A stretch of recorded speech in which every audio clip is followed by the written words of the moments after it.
ગુજરાતમાં ઉર્જા વિભાગ એ ભ્રષ્ટાચાર, કૌભાંડ અને ગેરરીતિનો પર્યાય બની ગયો છે. કેમ કે હમણાં જ થોડા સમય પહેલા જામનગરની અંદર જેટકો ના એપ્રેન્ટિસ માટેની ભરતી કરવામાં આવી હતી. તેમાં 35 જેટલા ઉમેદવારો એ ક્યાંક ને ક્યાંક ડમી અને ક્યાંક ને ક્યાંક કહી શકાય કે ખોટી રીતે આ ભરતી અંદર ઘૂસી ગયા હતા. તેને દૂર કરવા માટે એને દૂર કરવામાં પણ આવ્યા, પરંતુ આજ દિન સુધી એમાં 4 મહિનાનો પગાર આપી દેવા છતાંય એ લોકો પાસે હજી રિકવરી કરવામાં નથી આવી. અને તેની સાથે સાથે જે 4 મહિના જેને નોકરી મોડી મળી તેની સિનિયોરિટીના સવાલ પણ ઊભા થાય છે. અને આજ દિન સુધી આ જે ભરતી કૌભાંડ છે એ ભરતી કૌભાંડની તપાસ પણ નથી થઈ. એ જ રીતે જેટકોની પ્લાન્ટ એટેન્ડન્ટની પોસ્ટ એ ક્યાંય પણ એ સ્ટાફ સેટઅપમાં હતી જ નહીં, છતાં પણ એ પોસ્ટ ખોટી રીતે ઊભી કરી અને આખી ભરતી એમાં કરી નાખવામાં આવી. ટાયર 1 ટાયર 2 પરીક્ષા લઈ લેવામાં આવી, ડોક્યુમેન્ટ વેરિફિકેશન કરાવી નાખવામાં આવ્યા, પરંતુ એમાં પણ તપાસ થઈ નહીં અને આ ભરતી એ રદ કરી નાખવામાં આવી. તે જ રીતે જેટકોની આથી કહી શકાય કે થોડા સમય પહેલા 6 થી 8 મહિના પહેલા ઇલેક્ટ્રિકલ આસિસ્ટન્ટની ભરતી થઈ હતી, તો તેની અંદર પણ 1282 જે ઉમેદવારો હતા તેના પોલ ટેસ્ટ લેવામાં આવ્યા હતા, પરંતુ એ પોલ ટેસ્ટમાં ગડબડી હતી. તો તેમાં પણ આજ દિન સુધી કોઈ તપાસ નથી થઈ. અને આ જે સિલસિલો છે એ સિલસિલો અત્યારે પણ યથાવત છે. આવતીકાલે પીજીવીસીએલ ની અંદર ઇલેક્ટ્રિકલ આસિસ્ટન્ટ એટલે કે હેલ્પરની ભરતી છે. લગભગ જોવા જઈએ તો હજારો વિદ્યાર્થીઓ આ પરીક્ષા આપવાના છે, પરંતુ આ પરીક્ષામાં જેને કહી શકાય કે જવાબદારી સોંપવામાં આવી છે આ પરીક્ષા લેવા માટેની, એ જવાબદાર અધિકારીઓ ક્યાંક ને ક્યાંક પોતાના તાઇફાઓમાં એ વ્યસ્ત છે. અને અત્યારે જુનાગઢની અંદર પીજીવીસીએલ નું કહી શકાય કે તમામ જીબી એન્જિનિયરિંગ એસોસિએશન 27મું ત્રિવાર્ષિક અધિવેશન ચાલુ છે, જેમાં ગુજરાતભરના તમામ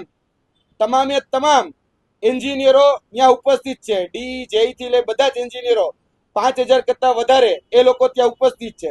તો આ ભરતીનું શું, તેની સાથે સાથે અમારું આ માધ્યમથી એક બીજો પણ આક્ષેપ છે. જ્યારે રાજકોટની મીડિયા હાઉસમાં અમે જ્યારે છીએ ત્યારે પીજીવીસીએલ ની વડી કચેરી રાજકોટ ખાતે આવેલી છે, અને જે પીજીવીસીએલ અત્યારે જે કહી શકાય કે જીબી એન્જિનિયરિંગ એસોસિએશન નું 27મું ત્રિવાર્ષિક એસોસિએશન જ્યાં મળ્યું છે, તેમાં અધિવેશનની અંદર જે લાઈન નાખવામાં આવી છે એ 11 કેવીની લાઈન નાખવામાં આવી છે.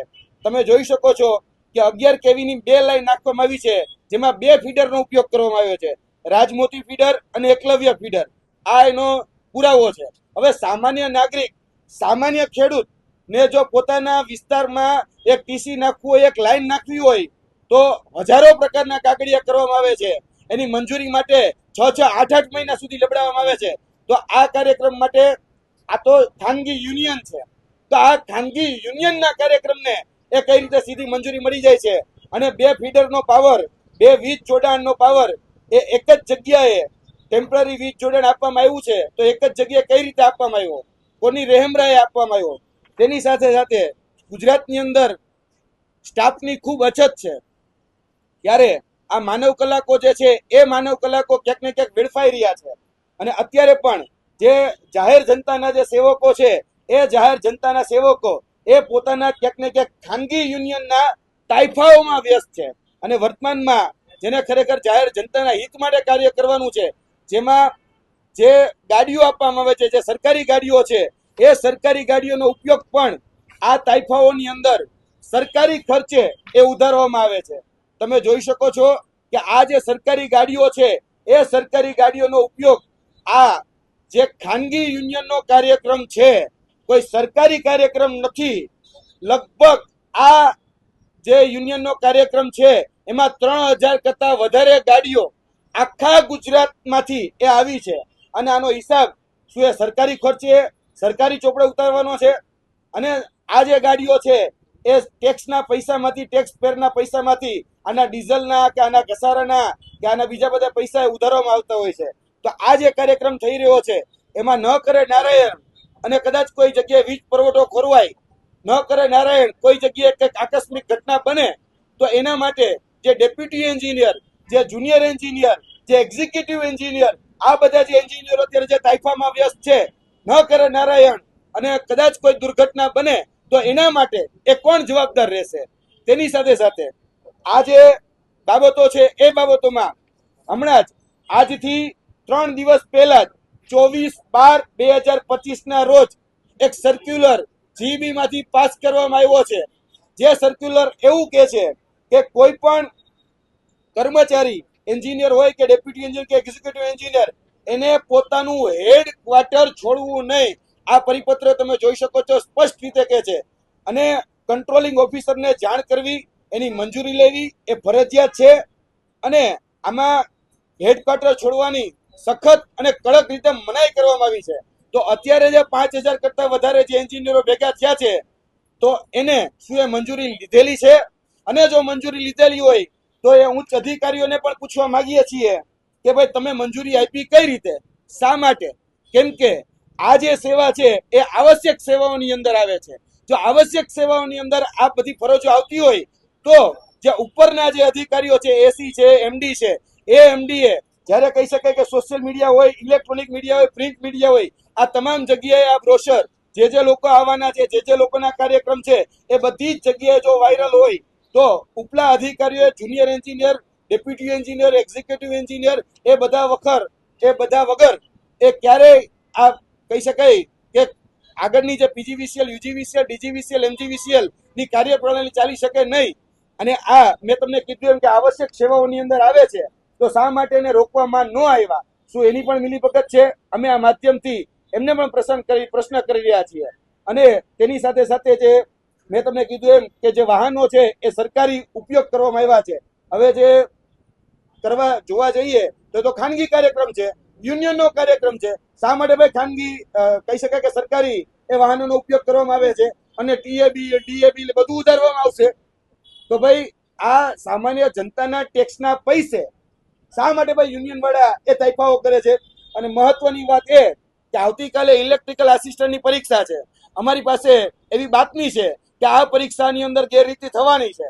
હવે આ પરીક્ષાની અંદર જો માની લો કે જે રીતે જેટકોમાં 35 જેટલા જે કહી શકાય કે એપ્રેન્ટિસશીપ લાઇનમેનના જે ઉમેદવારો હતા, જેને ખોટી રીતે ગેરરીતિથી માર્ક વધારી અને ક્યાંક ને ક્યાંક ડમી લોકો ઉભા કરી અને કૌભાંડ અને ભ્રષ્ટાચાર કરી 2 લાખ રૂપિયાના વહીવટ થયા છે, એ રીતે જો ખોટી રીતે લગાડવામાં આવ્યા હોય તો આની અંદર નહીં થાય એની જવાબદારી કોણ લેશે? એટલે આવતીકાલે ખૂબ મહત્વની પરીક્ષા છે. રાજકોટ વર્તુળની પરીક્ષા છે, પીજીવીસીએલ ઇલેક્ટ્રિકલ આસિસ્ટન્ટ હેલ્પરની પરીક્ષા છે. જો આની અંદર કૌભાંડ થશે, આની અંદર ક્યાંક ને ક્યાંક ભ્રષ્ટાચાર થશે, ક્યાંક ને ક્યાંક કોઈ ગેરરીતિ થશે, તો જે જવાબદાર અધિકારીઓ છે એ જવાબદાર અધિકારીઓ જે અત્યારે પિકનિક મનાવી રહ્યા છે, તો અમે પરીક્ષા મહત્વની છે કે આ અધિકારીઓ માટે એ પિકનિક મહત્વની છે એ અમે પૂછવા માંગીએ છીએ. રાખવામાં આવી છે એ લાઈન અમે જે રીતે જાણકારી છે એ પ્રમાણે 2 કિલોમીટરની 11 કેવીની લાઈન નાખવામાં આવી છે. 11 કેવીની અંડરગ્રાઉન્ડ ને અપર એ કેબલો છે. અમારી પાસે વિઝ્યુઅલ છે, અમારી પાસે વિડીયો રેકોર્ડિંગ છે. લગભગ જોવા જાય તો 18 થી 20 જેટલા થાંભલાનો ઉપયોગ કરવામાં આવ્યા છે. હવે આટલી લગભગ હું માનું છું એનું એસ્ટિમેટ છે ને એ લગભગ 2 કરોડ રૂપિયા ઉપરનું થઈ જાય. તો સામાન્ય નાગરિક આજે ખાલી વીજ જોડાણ લેવા જાય કે કઈ કરવા જાય તો એની પાસે ડિપોઝિટ ભરવામાં આવે છે. તો શું આ જીબીયા વાળાએ જે યુનિયન છે એ યુનિયન વાળાએ ડિપોઝિટ ભરી હતી? એનું એસ્ટિમેટ કોને કાઢીને દીધું હતું? અને એસ્ટિમેટ કાઢીને ડેપ્યુટી એન્જિનિયર કે એક્ઝિક્યુટિવ એન્જિનિયર શું સ્થળ તપાસ માટે ગયા હતા? શું એની મિનિટો રજૂ કરવામાં આવશે? શું એના વિડીયો રજૂ કરવામાં આવશે?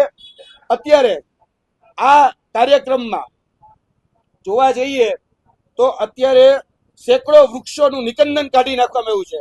નરેન્દ્ર મોદી સાહેબ એમ કે છે એક પેડ માં કે નામ, એક પેડ માં કે નામની મુહિમો ચલાવે છે.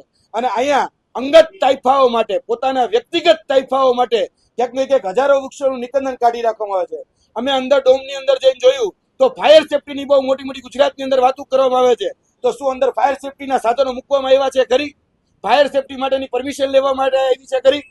જે પર્યાવરણ ખાતું છે આ વૃક્ષો કાપી નાખવામાં આવ્યા. હવે સામાન્ય નાગરિક ઘરની બહાર વૃક્ષ કાપે તો પર્યાવરણની નોટિસ આવી જાય. તો આ જીબીયા વાળા જે યુનિયન ચલાવે છે, જો એ કોઈ વૃક્ષ કાપે તો એની ઉપર કેમ નોટિસ નહીં?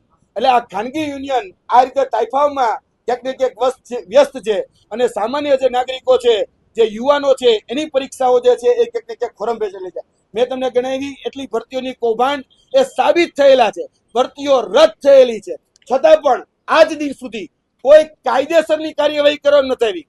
કોઈ પણ વ્યક્તિને એફઆઈઆર માં નામ લેવામાં નથી આવ્યા અને ખાતાકીય તપાસના નામે તરકટ, ખાતાકીય તપાસના નામે નાટક રચી અને પોતાના મળતિયા જે પીજીવીસીએલ, યુજીવીસીએલ, જેટકોના જે મળતિયા છે એ મળતિયાને સુનિયોજિત કાવતરાના ભાગરૂપે એ બચાવી રાખવામાં આવે છે. એ જેટકોની પીએ એટલે કે પ્લાન્ટ એટેન્ડન્ટની ભરતી હોય, જેટકોની એ હમણાં જામનગર ખાતે લેવાયેલી 35 જેટલા લોકોની ગેરરીતિથી થયેલી એપ્રેન્ટિસશીપ લાઇનમેનની ભરતી હોય, કે હમણાં જ થોડા સમય પહેલા આપણા જ પીજીવીસીએલ ની ઇલેક્ટ્રિકલ આસિસ્ટન્ટની ભરતી હોય, યુજીવીસીએલ ની ભરતી હોય, આ કૌભાંડો સાબિત થયેલા છે. ફરી વખત પરીક્ષા લેવાયેલી છે. આજ દિન સુધી એક પણ અધિકારી, એક પણ કર્મચારી ને એમાં એફઆઈઆર કે બીજી કોઈ કાર્યવાહી કરવામાં નથી આવી. અને કાર્યવાહી થાય છે તો 2 થી 5 દિવસ માટે એને સસ્પેન્ડ કરવામાં આવે છે અથવા તો બદલી કરવામાં આવે છે. પાછો એ 5 કે 10 દિવસ પછી એ વ્યક્તિ પાછો આવીને એ જ સીટ ઉપર બેસી જાય છે. એટલે આ અમે જરા પણ ચલાવી નહીં લઈએ. આની ફરિયાદ આગળના દિવસોની અંદર ઉર્જા મંત્રીને કરવામાં આવશે. તેની સાથે સાથે મુખ્યમંત્રીને પણ રજૂઆત કરવામાં આવશે. અમે કેન્દ્રીય મંત્રી, ઉર્જા મંત્રી જે છે એને પણ આ બાબતની તમામ વિગતો મોકલવાના છીએ. કેન્દ્રીય ઉર્જા મંત્રી છે એને પણ કહેવાના છીએ કે ગુજરાતની અંદર મોટા પાયે ભ્રષ્ટાચાર ચાલી રહ્યો છે. આ બધી જ બાબતોની વિગતની આરટીઆઈ અમે સોમવારે કરવાના છીએ કે આ જે તાઇફાઓ કરવામાં આવે છે એ તાઇફાઓમાં કોની રહેમરાહે, કોના આશીર્વાદથી, કોની છત્રછાયાથી આ બધી મંજૂરીઓ આપવામાં આવે છે. આપના પ્રશ્ન.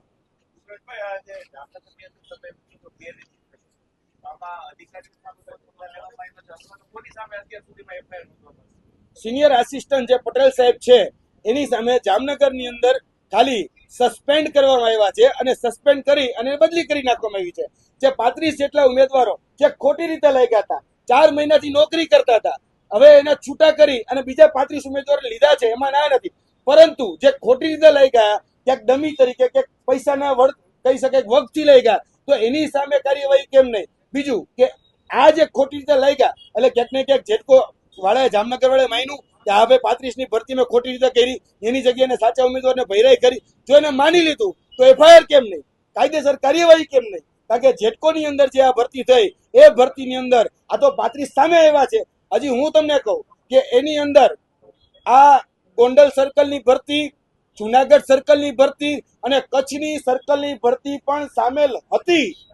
છતાં પણ આ ભરતીઓની અંદર હજી સુધી તપાસ કરવામાં નથી આવી. જામનગર એપ્રેન્ટિસશીપ લાઇનમેનની ભરતીમાં જ તપાસ થઈ છે. જો બીજી ભરતીઓની અંદર તપાસ કરવામાં આવે તો આના આ તો 35 ત્યાં છે.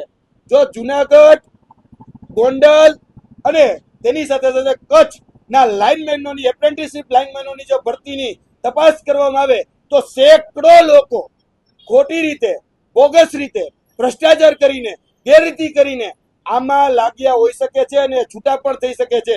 પણ કહેવાય ને કે ભાઈ પોતાની માને કોણ ડાકણ કે, એટલે જીબી અત્યારે ક્યાંક ને ક્યાંક ગુજરાત ઇલેક્ટ્રિકલ બોર્ડના જે અલગ અલગ જે શાખો છે એ તપાસ કરવામાં ક્યાંક ને ક્યાંક નિરસ્તાઓ બતાવી રહી છે. જી, બીજા પ્રશ્ન.